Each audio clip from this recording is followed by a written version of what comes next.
Seguimos hablando acerca del pecado. Ya esta es la sexta parte. Entonces, tenemos mucho que decir respecto a lo que especifica el Nuevo Testamento respecto al pecado. La palabra del Señor en el Nuevo Testamento se refiere también al pecado como errar el blanco, que significa la misma idea expresada en el Antiguo Testamento, es decir, equivocarse, no dar en el objetivo, fallar, ¿no? Errar el blanco, cuando uno está apuntando con un arma hacia un objetivo, entonces equivocarse y no lograr el objetivo. Entonces, todo ser humano, podríamos decir, es un pecador en el sentido de que hierra el blanco, se equivoca en el objetivo, no logra cumplir sus metas. También en el Nuevo Testamento el pecado significa deuda. El hombre le debe a Dios el guardar sus mandamientos. Todo pecado cometido equivale a una deuda contraída. Incapaz de pagarla, su única esperanza es el perdón o remisión de la deuda.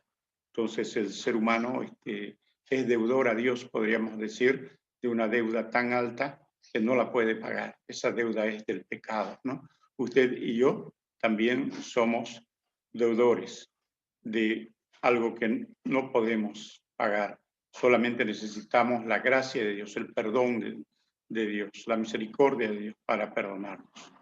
En Mateo 6:12 dice, perdona nuestras deudas como también nosotros perdonamos a nuestros deudores. Ahí se especifica de que el pecado es una deuda, ¿no? El Señor Jesús enseñó eso, ¿no?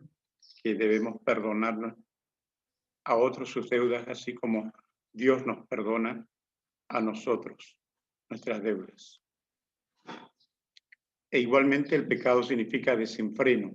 El pecado es transgresión de la ley. En 1 Juan 3:4, eso es lo que especifica, ¿no? Transgresión de la ley significa violar la ley, ¿no? Pasarla por alto, no tomarla en cuenta. El pecado es esencialmente obstinación, terquedad, ¿no? Cuando el ser humano se obstina en hacer lo que le da la gana y es un hombre o una mujer terco o terca. Igualmente, el pecado es desobediencia, literalmente oír impropiamente, escuchar con falta de atención. En Hebreos 2:2 dice la palabra de Dios, porque si la palabra dicha por medio de los ángeles fue firme y toda transgresión y desobediencia recibió justa retribución, ahí especifica que toda transgresión y desobediencia recibió justa retribución, o sea, el pago de la transgresión. De acuerdo a la palabra de Dios, la consecuencia del pecado es muerte, o la paga del pecado es muerte, ¿no? Esa es su retribución, su castigo. También el pecado significa transgresión, o literalmente excederse los límites. En Romanos 4:15 dice la palabra de Dios, pues la ley produce ira, pero donde no hay ley tampoco hay transgresión. Entonces, transgresión es, como decíamos, violar la ley, ¿no? Y pasarla por alto.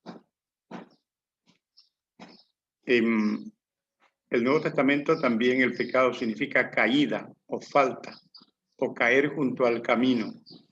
Pecar es caer de un nivel de conducta.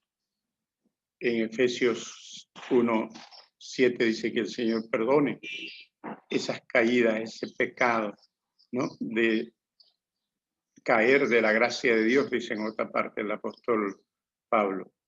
También el pecado significa derrota, es el significado literal de la palabra falta, en Romanos 11:12.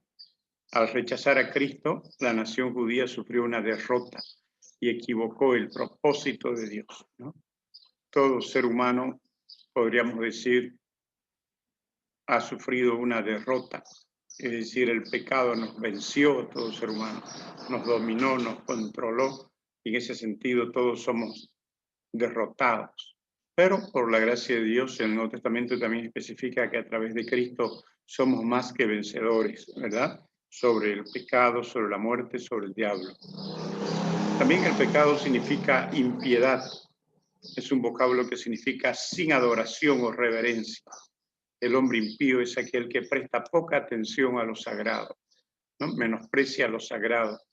El hombre o la mujer impía menosprecia lo sagrado, no quiere adorar a Dios, entonces no le interesa la adoración. En Romanos 1:18, porque la palabra de Dios se revela desde el cielo contra toda impiedad o injusticia de los hombres que detienen con injusticia la verdad. Entonces, el ser humano lamentablemente tiene en su sangre, podríamos decir, en sus venas, esa tendencia a la irreverencia, a la impiedad, a la injusticia, ¿no? Y hay otro pasaje bíblico que en el Nuevo Testamento significa error del pecado. El error describe esos pecados cometidos por descuido o ignorancia y se diferencian de aquellos pecados cometidos con presunción frente a la luz. En Hebreos 9:7, eso es lo que expresa, ¿no?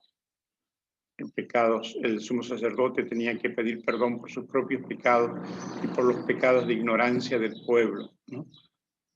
Nosotros también, en nuestra vida diaria, cometemos errores o pecados de ignorancia, actos involuntarios que ofendemos a algunas personas, ¿no?